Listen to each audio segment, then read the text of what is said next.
Present perfect. Xo'sh, siz bu zamonni qachon va qaysi holatlarda ishlatish kerakligini bilasizmi?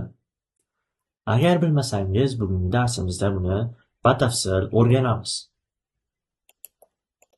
Present perfectni ishlatishni asosiy 4 holati mavjud. Birinchisi bu achievements, ya'ni yutuqlar. Siz hayotda qanday muvaffaqiyatlarga erishganligingiz haqida gapirganingizda. Misol uchun,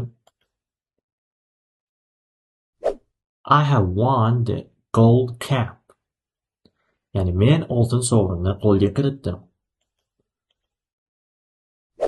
They have built a modern school.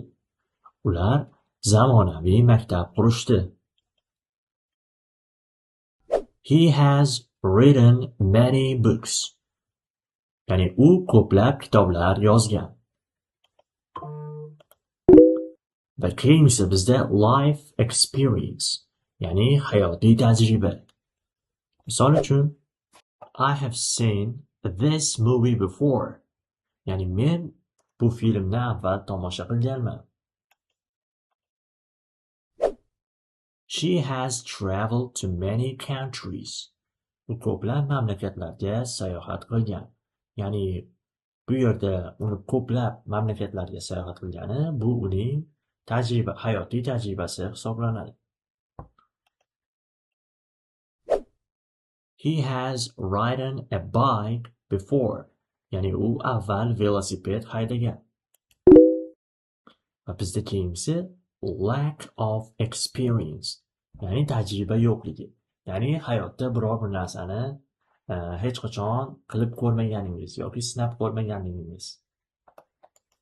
Misol uchun, I have never tried sushi. Men hech qachon sushi yeb ko'rmaganman. She has never driven a car. U hech qachon mashina haydamagan. They have never played chess. Ya'ni ular hech qachon shaxmat o'ynashmagan. Va bizda oxirgisi giving news, ya'ni xabar berish. Misol uchun, the teacher has just entered the class.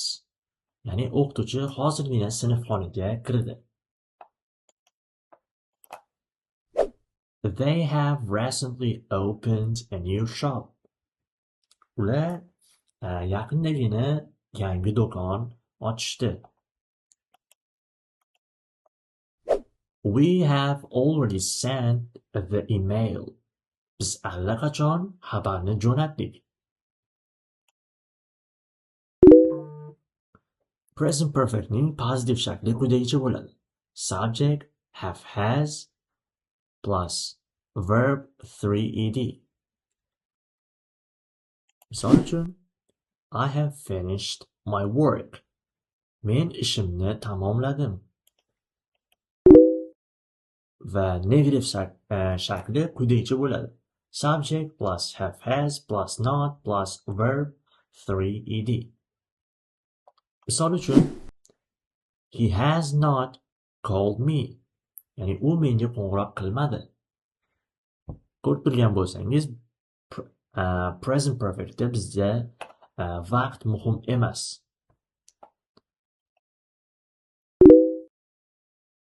Va question shakli ham quyidagicha bo'ladi.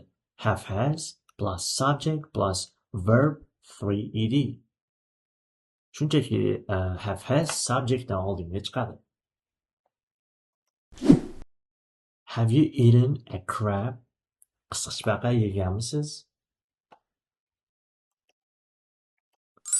Xo'p do'stlar, bugungi darsimiz shundan iborat edi. Bundan foydali ma'lumotlarni ham o'tkazib yubormaslik uchun Telegram sahifamizga obuna bo'ling. E'tiboringiz uchun rahmat. Sog' bo'ling.